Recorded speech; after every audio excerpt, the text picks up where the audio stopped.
ஒரு நாள் யாக்கோபு செக்கேம் பகுதியில் ஆடுகளை மேய்த்துக் கொண்டிருந்த தன்னுடைய மகன்கள் நலமாக இருக்கிறார்களா என்பதை அறிந்து வரும்படி யோசேப்பை அனுப்பினான். அவனைக் கண்டு அவனுடைய அண்ணன்மார்கள் அவனை கொலை செய்ய எண்ணினார்கள். அவன் அவர்கள் அருகில் வந்தவுடன் அவனுடைய பலவர்ண அங்கியை கிழித்து அவனை கடுமையாக தாக்கி மிகவும் காயப்படுத்தினார்கள். பின்பு ஒரு குழியினுள் தள்ளிவிட்டார்கள். அந்த குழியில் தண்ணீர் எதுவும் இல்லை. யோசேப்பு இரக்கத்திற்காக கெஞ்சினான்.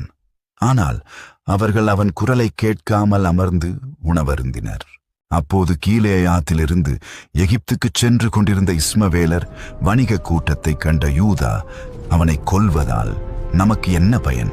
அவனை இந்த வணிகர்களுக்கு விற்றுவிடுவோம் என்றான்.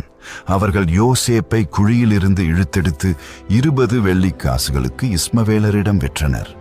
அந்த வணிகர்கள் யோசேப்பை எகிப்துக்கு அழைத்துச் சென்றனர். பின்னர் அவர்கள் ஒரு வெள்ளாட்டுக் குட்டியை கொன்று அதன் இரத்தத்தில் யோசேப்பின் பலவர்ண அங்கியை நனைத்து அந்த இரத்தம் தோய்ந்த அங்கியை எடுத்துக்கொண்டு யாக்கோபிடம் வந்து காண்பித்தனர். அந்த அங்கியை பார்த்தவுடனே யாக்கோபு அதிர்ச்சி அடைந்து மிகவும் கதறி அழுதான். யோசேப்பு குழியில் தள்ளப்பட்டான், அடிமையாக விற்கப்பட்டான். ஆனால் தேவன் அவனை ஒருபோதும் கைவிடவில்லை. ஆமென்.